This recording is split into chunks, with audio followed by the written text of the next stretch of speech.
Makipagbukas kayo sa akin sa aklat ni Mateo, sa Matthew chapter 28, and we're going to read from verse 1 to 8. Matthew 28, verses 1 to 8. Sabi dyan, "In the end of the Sabbath, as it began to dawn toward the first day of the week, came Mary Magdalene and the other Mary to see the sepulchre.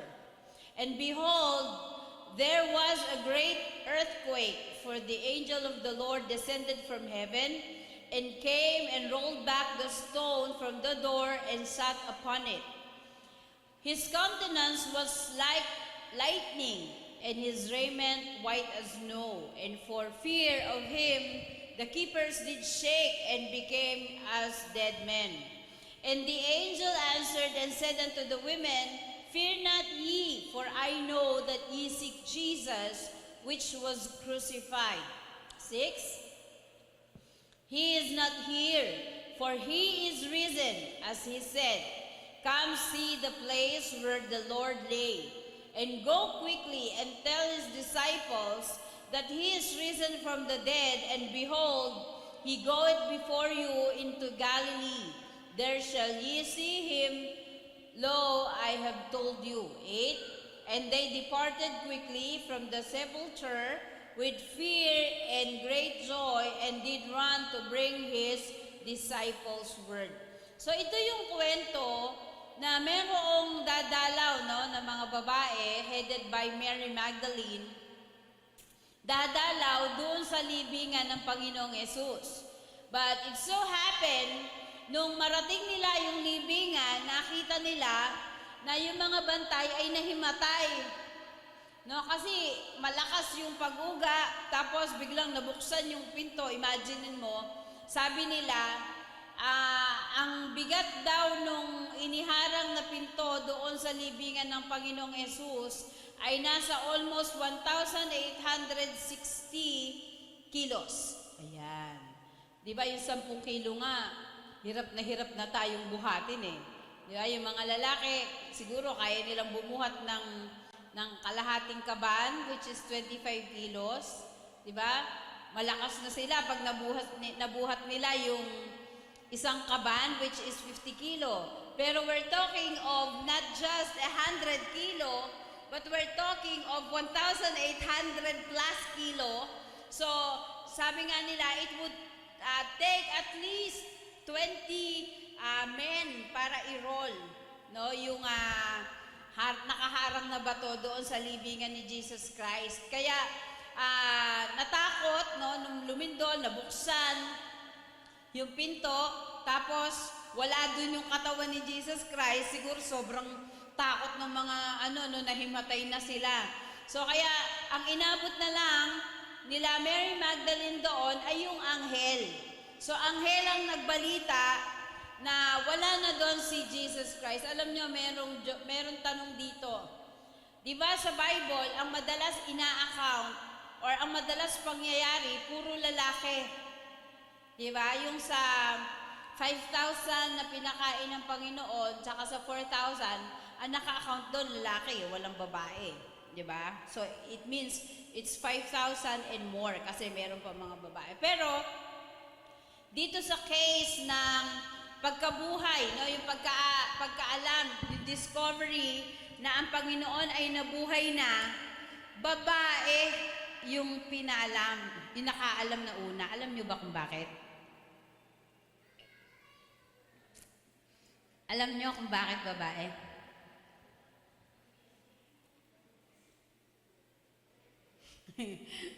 Ba't kayo Alam niyo ba kung ba't babae? Sabi nila, tingnan niyo, nandyan yun eh. Sabi sa 7, sabi ng angel, "And go quickly and tell his disciples that he is risen from the dead." So, sabi nila, kaya daw babae yan, kailangan daw kasing malaman agad-agad ng marami na buhay na si Kristo, kaya babae yung pinili na una makakita. Kaya alam nyo, after niyang scene na yan, ang bilis kumalat na buhay na ulit si Jesus. So, anong ibig sabihin nun? Ha? Mabilis tumakbo yung mga babae. Mabilis daw magpakalat ng balita yung mga babae. But this is a very good news, no? Ito ay halimbawa ng isang magandang balita na dapat mabilis pakalatin, di ba? Kesa yung ipapakalat natin ay puro fake news or puro pangit na balita. This is one of the best news that a person could ever hear. No? Kaya sabi, babae daw talaga, yung talagang una na nakakita nung pagkabuhay ng Panginoong Jesus. So, and sabi ni Apostol Pablo sa Philippians chapter 3, verse 10, I want to know Christ and experience the mighty power that raised him from the dead. I want to suffer with him, sharing in his death. So siguro, iisipin natin, bakit kaya hiniling? No, bakit kaya ipinanalangin ni Apostol Pablo yung ganitong klase ng panalangin na gusto niya na makilala ang Panginoon? Bukod doon, sabi niya, gusto kong maranasan yung kapangyarihan ng pagkabuhay na muli o resurrection ng ating Panginoon. And sabi niya, I want to suffer with him, sharing in his death. So, hindi niya ba naisip, ano kayang iniisip niya? Bakit ganito yung kanyang sinabi? So, it is because na-discover niya sa kanyang buhay na ang pagkakilala sa Panginoon, ito ay garantiya ng tagumpay natin sa buhay. Unless you truly know God in your life, you will never experience the victory na ibinibigay ng Panginoon sa mga hinirang niya. So you have to know Him.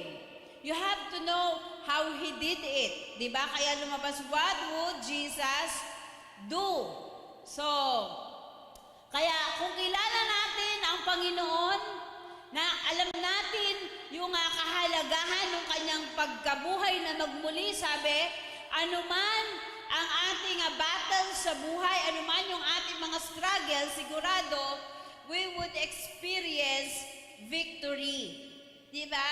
Kahit na iniisip natin, minsan hindi natin kaya, hindi sapat yung kaalaman natin, diba? Hindi sapat yung kalakasan natin, but if you know who truly God is in your life, sabi, I can do anything through Christ who strengthens me.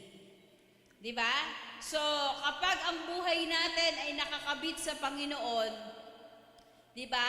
Our life would depend on Him. Sigurado 100%, we will experience victory in our lives. So, kaya, ang Panginoon, diba? Talagang hindi siya sumuko.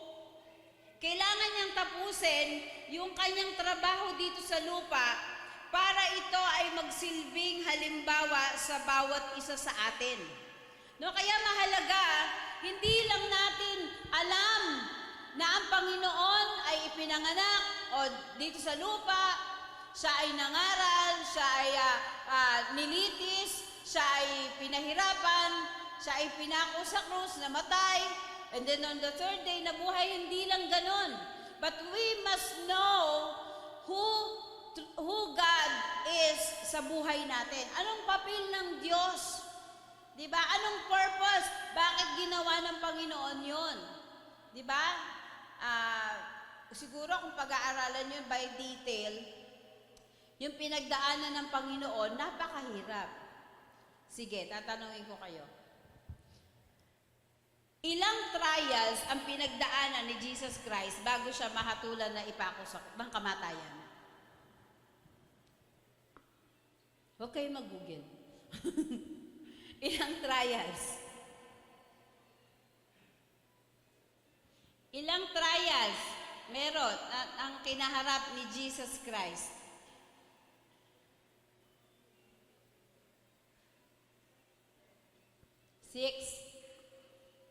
Six trials ang kanyang kinaharap. Matindi, no? Di ba? So, humarap siya sa high priest na si Ananias. So, actually, nahati yun sa dalawang type of trials. Yung una is yung trial ng Jew or Hebrew trial, which is the religious trial. And then, yung Roman trial, which is the civil trial. Ibig sabihin, yung government naman yung nag-trial sa kanya. So, una, yung high priest, si Ananias, and then si Caiaphas. Tapos, sa Sanhedrin, yung tinatawag na Great Sanhedrin, parang sa atin, yun yung Supreme Court. That is composed of 71 members. Okay? So, yung tatlong yon, ang hatol sa kanya, ay siya ay nagkasala. Pagdating dun sa Roman trial, humarap siya una kay Pontius Pilate, who is the governor of Roman that time. Ang hatol ni Pilato, I don't see any fault in this man. So, not guilty. Ang daming nagrereklamo kasi nga, ang sabi nila, namumusong daw si Jesus kasi sinasabi niya na siya yung anak ng Diyos. So, ginawa ni Pilate, inilipat siya dun sa higher authority kay Herod. So, si Herod the Tetrarch, pagdating kay Herod, ang assessment, ang kanyang hatol din ay walang kasalanan. So, nagrereklamo pa rin yung mga tao, kaya ginawa ni Herod, ibinalik niya kay Pilate. Yun, binalik niya kay Poncio Pilato. So, pagdating kay Pilate, siya naman, ang hatol niya ay wala. So, yun yung time na pinamili na yung mga tao. Kung sino yung pipiliin. Kaya, at the end of the trial, naghugas ng kamay di ba? Si Poncio Pilato.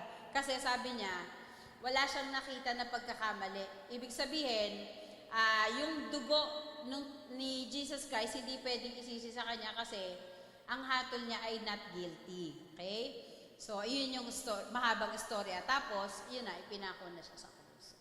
Diba? So, you see, minsan, masyadong mababaw yung pagkakaunawa natin doon sa pagkakapako ng Panginoon. Diba? Yung kaalaman natin ay napaka-limited. Sabi sa Hosea 4:6, my people are destroyed for lack of knowledge. Because thou hast rejected knowledge, I will also reject thee, that thou shalt be no priest to me. Seeing thou hast forgotten the law of thy God, I will also forget thy children. So, kita niyo po yun? Kapag hindi mo talagang nakilala ang Panginoon sa buhay mo, you won't be able to do what God wants you to do. At pag nangyari yon, hindi lang sa'yo mawawala yung blessing ng Lord, doon sa mga susunod mong henerasyon. Kaya di ba sabi natin, mahalaga yung legacy na iiwanan natin doon sa ating mga anak kung tayo ay magulang na. Mahalaga yung legacy na iiwanan natin doon sa susunod na generation. Di ba? Para hindi tayo makalimutan ng Diyos. Kasi kapag dumating tayo sa point na hindi na natin sinusunod ang Diyos, ibig sabihin, we are kicking Him out of our lives. Diba? Ayoko na sa'yo, Lord. Ayoko na sumunod. So, kaya yung susunod na generation, ganun din. So, kaya ang Panginoong Yesus, napakahalaga sa Kanya itong event na ito dahil it would benefit most of us. Diba? Who have accepted Him. No? So, mararanasan lang natin to pag talaga naunawaan natin ng malalim. So, sinigurado ng Panginoon na yung same victory that He had ay mararanasan din natin by setting an example. So, He was victorious nung siya ay mapagtagumpayan niya yung kamatayan. But sabi, ano ba yung mga napagtagumpayan ni Jesus Christ? Kasi ang alam lang natin, nung mamatay siya, our sins were forgiven. Pero sabi, marami siyang napagtagumpayan noong siya, napagtagumpayan niya ang kamatayan. Ano-ano daw yung mga tagumpay na yun? Una, victory over sickness and diseases. So, dinala ng Panginoon yung lahat ng ating sakit at karamdaman doon sa krus. Diba? How many stripes did He receive?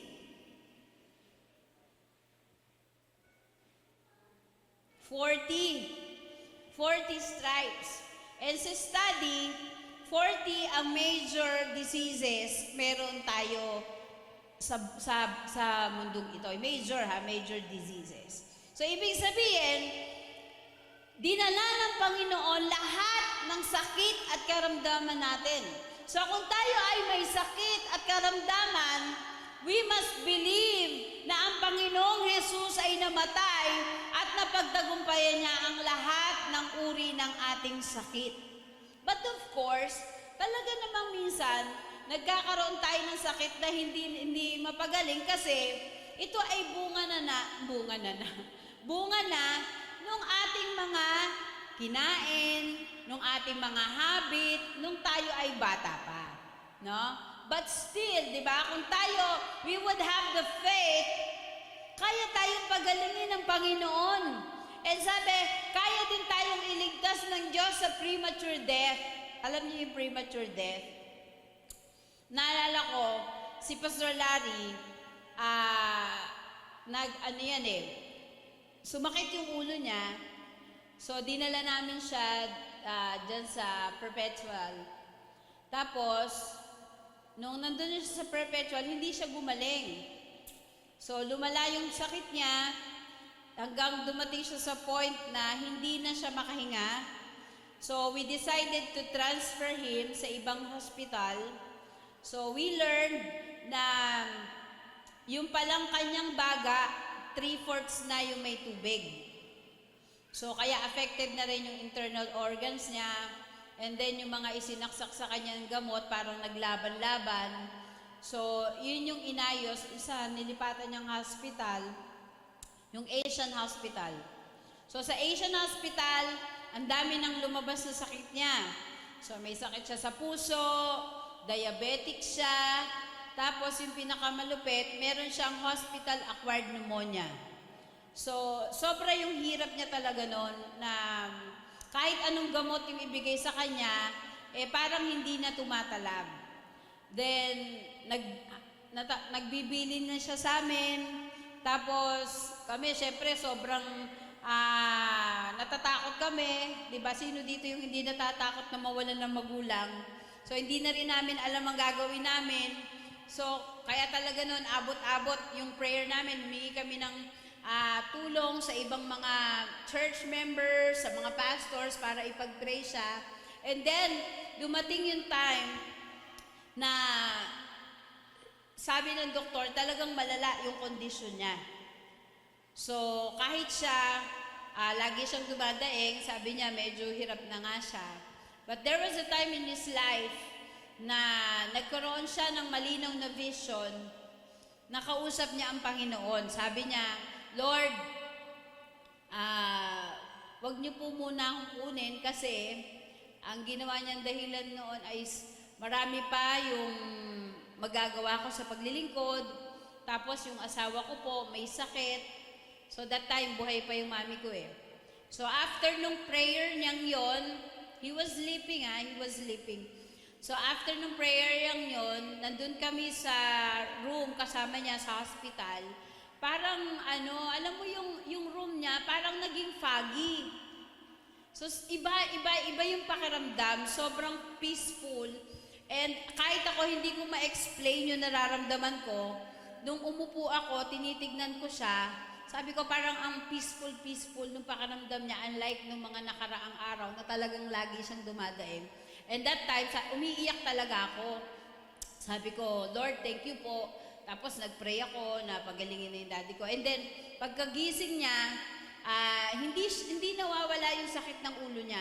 But that time, nung siya ay gumising, sabi niya, pinawisan siya. Tapos sabi niya, tawagin mo yung nurse. So, hindi ko naman alam ba't ko tatawagin yung nurse. Basta sabi ko, di tawag ako ng nurse. Pagdating niya doon sa, nung nurse, doon sa akala nila emergency, pati yung isang kasama niya, sabi ni pastor, sabi niya, nawala na yung sakit ng ulo ko. Sinabi niya doon sa nurse. Tapos sabi niya, alam mo ba, binisita ako ng Diyos. So, alam niyo, pati yung nurse umiiyak, tapos tinawag nila yung doktor.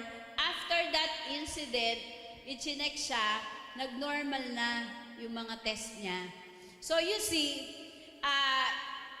walang imposible sa Panginoon. God can make impossible things to be made possible sa buhay natin. We just have to know, di ba? Kung sino yung Diyos na pinaglilingkuran natin. We should understand, we should know deeply ano yung kayang gawin ng Panginoon sa buhay natin. And I believe na, at sinabi din ang salita ng Diyos, that the God we serve is a just God.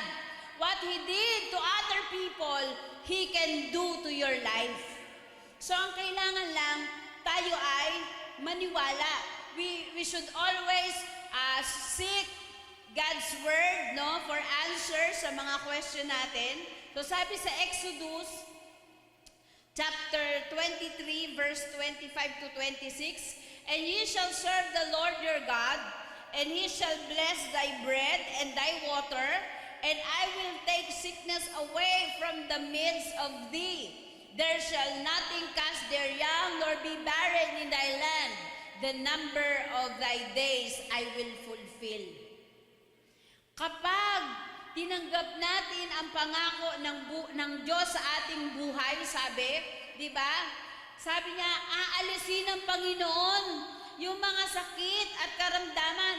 Hindi dito nagsabi, any sickness, any disease, kaya yan alisin ng Panginoon sa atin. But we should know and we should learn to trust God's Word. Diba? Ito nga yung maganda dito. If we truly know God, we know His promise, sabi dyan, the number of thy days I will fulfill. Anong ibig sabihin nun? Kung ikaw sakali ay kukunin na ng Panginoon, natapos na yung araw mo dito sa lupa, you will live this earth with a satisfied life. Kasi alam mo, nagawa mo yung gusto ng Diyos ipagawa sa buhay mo. Diba? Hindi yung at the last minute of your life, tsaka ka lang hihingi ng tawad sa Panginoon. Pag hindi ka na makalakad, tsaka mo sasabihin, Lord, maglilingkod po ako sa iyo. Pag hindi mo na kaya mag-travel, tsaka mo sasabihin, Lord, gamitin mo po ako. Diba?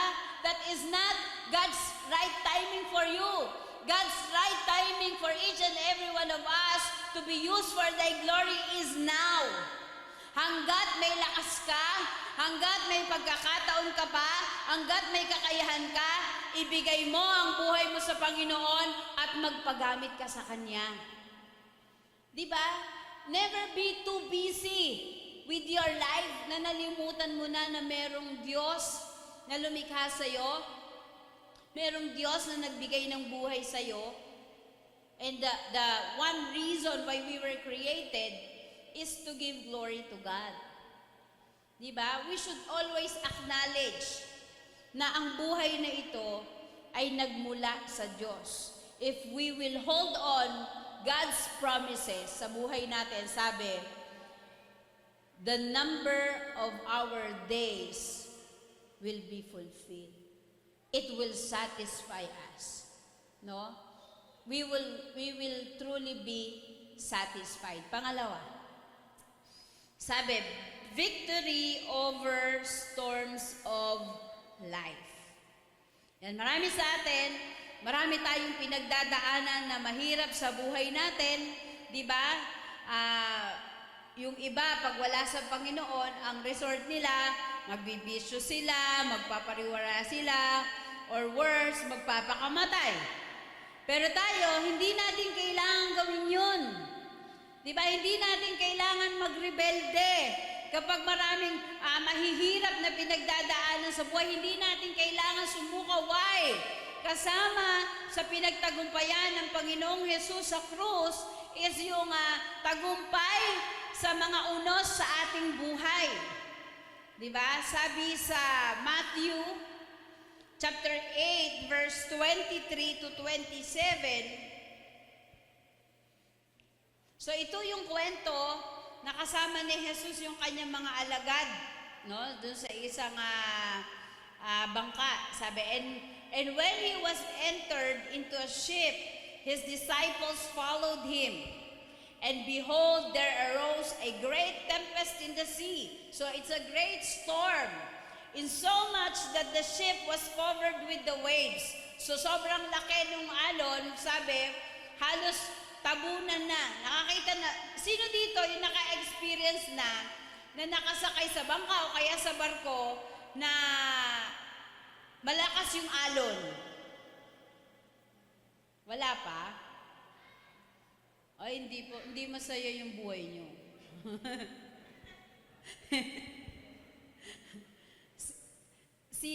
Nakaranas niya, si Barbie ata. Barbie, kasama ka ba nun, no? Si Barbie, nakaranas niyan, tsaka si Pipay. We went to Boracay, dahil gusto namin mag-adventure, pabalik kami ay nag-roro. Roro ba yun, Barbie? Roro. So, normally kasi, pag roro, from Katiklan to Rojas, Mindoro, mga ano lang, 2 hours, mga ganun ata. So, kaya lang, nung sumakay kami ng barko, inabot kami ng uno sa gitna. Sobrang nakakatakot talaga. Alam mo yon, yung wala kang mapwestuhan kasi pahataw-hataw ka, kahit kumapit ka, mananakit na yung kamay mo. Wala naman seatbelt sa barko. May nakita ba kayong barko may seatbelt? Wala naman, di ba? So, hindi ka makahiga, hindi ka din makaupo, duling na duling ka na. So, hanggang ilabas mo na lahat ng nasa tiyan mo. Grabe yung experience na yon. Kasi ako, pag nasakay sa barko, nalabas pa ako dun sa may labas, tinitingnan ko yung dagat. Yung time na yon, hindi ko siya matingnan kasi ang lalaki ng alon talaga. Pumapasok dun dun sa barko. So, tapos nakakatakot, sobrang nakakatakot. Alam mo yung time na makakapagsisi ka na ng lahat ng kasalanan mo kasi parang lulubog na yung hinahanap na namin kung saan yung lagayan ng life vest kasi baka kulang sa amin. So, yung 2 hours na biyahe namin, umabot ng almost 5 to 6 hours. Ganun katagal. So, pero salamat pa rin sa Lord. Alam mo yun, pagbaba namin sa Rojas, parang hindi kami makatayo. Kasi parang humahataw pa rin yung ulo mo sa sobrang liyo. Pero sabi nga, ganito yung dinanas ng mga alagad, no? Nung kasama niya si Jesus Christ. Sobrang tataas daw nung alon. So, sila takot na, pero si Jesus natutulog. Alam mo yun, yung sobrang takot ka na yung kasama mo, chill lang. Di ba? Ikaw, nagpapanik ka na, tapos chill lang. So, sabi dun sa verse 25, and his disciples came to him and awoke him, saying, Lord, save us, we perish. 26, and he said unto them, why are ye fearful, O ye of little faith? Then he arose and rebuked the winds and the sea, and there was a great calm. But the men marveled, saying, what manner of man is this, that even the winds and the sea obeyed him? Kaya alam nyo, kung merong mahihirap na sitwasyon or mga problema, karanasan na dumarating sa ating buhay, tayo nagpapanik na, pero alalahanin natin itong verse na to, ang Panginoon chill pa rin. Why? Dahil siya ay may kapangyarihan na kumontrol ng lahat ng bagay sa buhay natin. So hindi tayo dapat matakot. Why? Because we have God in our lives. Ano sabi dito? Pagkatapos sawayin ng Diyos yung storm, sabi, there was a great calm. If you would let God control the storm in your life, you will experience great calm in your life. So wag nating patakbuhin yung buhay natin ng tayo lang kasi mapapagod tayo. We can do something, but only God has the capacity to make the storm calm. So, there would be a great, we would experience peace sa lahat ng aspeto ng buhay natin kapag ang Panginoon ang nag-take control. Okay? So, let us entrust God whatever things we have or we experience in life. Actually, this is a two-part sermon. Kasi pag tinapos natin to ng isang upuan lang, baka mamaya na tayo matapos. Duling na kayo sa gutom. Kaya number 3 na tayo. Yung second part nito, next Sunday. Kaya huwag kayong a-absent, ha? Tapos, yung mga absent, pakopyahin nyo para maintindihan nila. Number 3, victory in the place of prayer. Alam nyo, madami sa atin, ako pag may nakakausap ako, walang exemption dyan, leader or member, sabi nila, struggle ko talaga ang mag-pray. Especially pag maraming trabaho or marami akong kailangan review, di ba? Parang lagi nagmamadali. Parang ang nangyayari, what is left of your strength, what is left of your time, that's the only time you talk to God. But hindi dapat ganon. Diba? Sabi, love God first. Put God first in every situation in your life. So, kaya pagising mo pa lang sa umaga, hindi dapat yung asawa mo or yung crush mo, yung boyfriend mo, yung girlfriend mo, yung una mong binabate. It should be God. Diba? Sino dito pag mulat ng mata, sabi niyo, good morning, Lord. Wala. Ang lungkot naman ang buhay nyo. Si Lord yung dapat binabati natin. O baka naman pag gising niya ng umaga, cellphone agad yung hanap natin. O pag gising ng umaga, babangon na, maliligo na, ready to work, ready to go to school. So, let us make it a habit that when you wake up in the morning, di ba, batiin naman natin ng good morning si Lord. Kasi we always say we love God di ba? Sino dito ang hindi nagmamahal kay Lord? Oh, wala, di ba? So, di ba pag mahal mo, lagi gusto mo babatiin. Yung iba nga nagpapapansin pa So, pero sa Lord, hindi natin kailangan magpapansin. Make it a habit that when you wake up in the morning, ang una nating batiin ay ang Panginoon. Diba? When you leave your room, you pray. So, ang Panginoon, diba? Even in the cross, nakapanalangin pa siya. Imagine niyo, sobrang nahirap, samantalang tayo, nagawa lang ng thesis, hindi na tayo makapag-pray. Paano kaya natin kayo sa cross? Di lalo nang hindi nakapag-pray. But Jesus, while He was on the cross, nakikipag-usap pa rin siya sa Ama. Hanggang dumating yung point na He carried all the sins of the world. Kaya sabi, that was the loneliest, that was the darkest part of His life. Why? Kasi kahit na yung Ama, tinalikuran siya. Diba? Kaya dun sa last 7 sayings sa cross, pinakamalungkot yung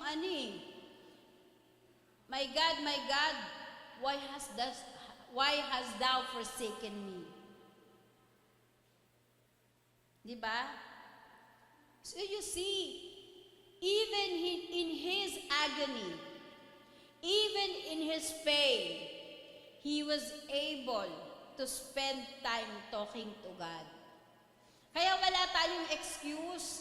Ginawa niyo ng Panginoon for us to have an example na anuman yung sitwasyon natin at any time of the day, we could talk to God. We should meditate yung power ng Panginoon sa buhay natin. Diba kaya sabi ni Apostol Pablo, gusto kong maranasan yung kapangyarihan ng resurrection sa buhay ko. And that power is the power to be victorious. Sabi sa Jeremiah chapter 1 verse 9 to 11, Then the Lord put forth his hand and touched my mouth. And the Lord said unto me, Behold, I have put my words in thy mouth. See, I have this day set thee over the nations and over the kingdoms, to root out and pull down and to destroy and to throw down, to build and to plant.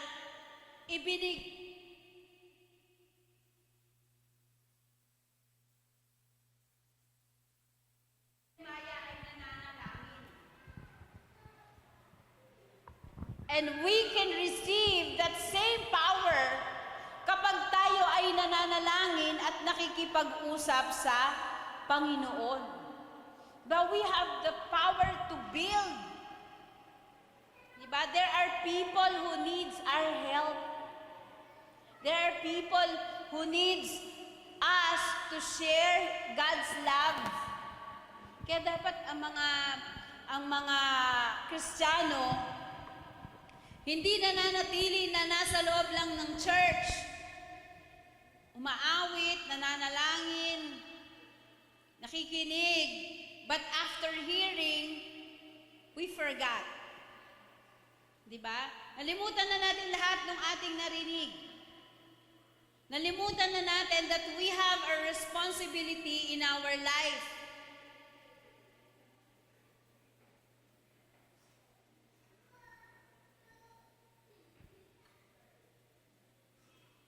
So, napagtagumpayan ng Panginoon yun.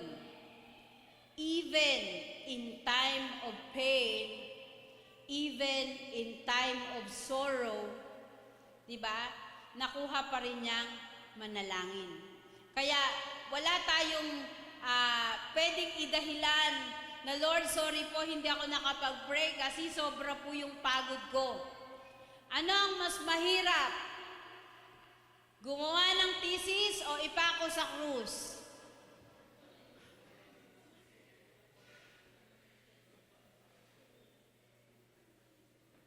Ano mas mahirap? Matanda ka ng trabaho o latayan ka ng 40 stripes sa likod mo? Alam nyo, hindi biro Hindi biro yung stripes ni Jesus Christ. Kasi, hindi lang simpleng latigo yung ginamit sa kanya. Sabi nila, yung ginamit na pangpalo kay Jesus Christ, ang kayarian niya is bakal, tapos yung dulo ng bakal, merong nakakawit. So, kada ihahataw yun sa any part ng body niya, kumakapit. So, syempre, pag kumapit, anong gagawin? Hihilahin. So, pag hila, ano mangyayari? Kasama yung balat. So, ganun katindi. Kaya yung ginawa nila na nearest pa lang yun, sabi ng mga scholars, nearest to reality nung pagpapahirap kay Jesus Christ ay yung the passion of the Christ. And according to them, every scene doon sa transfiguration, yung paghihirap ng Panginoon, nauospital yung artista. Imagine niyo yun, siya nauospital. That time, nung si Jesus ay pinapahirapan, nasa katauhang tao siya. He feels the same pain as we do. Diba? Napapagod din siya, nauuhaw din siya. But, one thing that we should always remember, tiniis niya yung lahat. Why? Because we were on His mind. So that He could make an example na pwede natin tularan. That even in your hardest time, even in your loneliness, even in your pain, you should always have time to to talk to God. So I hope kahit na tatlo pa ito, meron tayong malalim na naunawaan kung gaano kahalaga yung pagkapako ng Panginoong Jesus sa krus, yung pagbibigay ng buhay niya, at yung kanyang muling pagkabuhay. It is all because of us. He wanted us to experience that same victory sa buhay ng bawat isa sa atin. So, can we all close our eyes and spend some time? Pasalamatan natin ng Lord. Lord, salamat po sa sacrifices mo para sa akin. Salamat po sa pagbibigay mo ng buhay mo para magkaroon ako ng buhay. So, let's have a personal talk with God.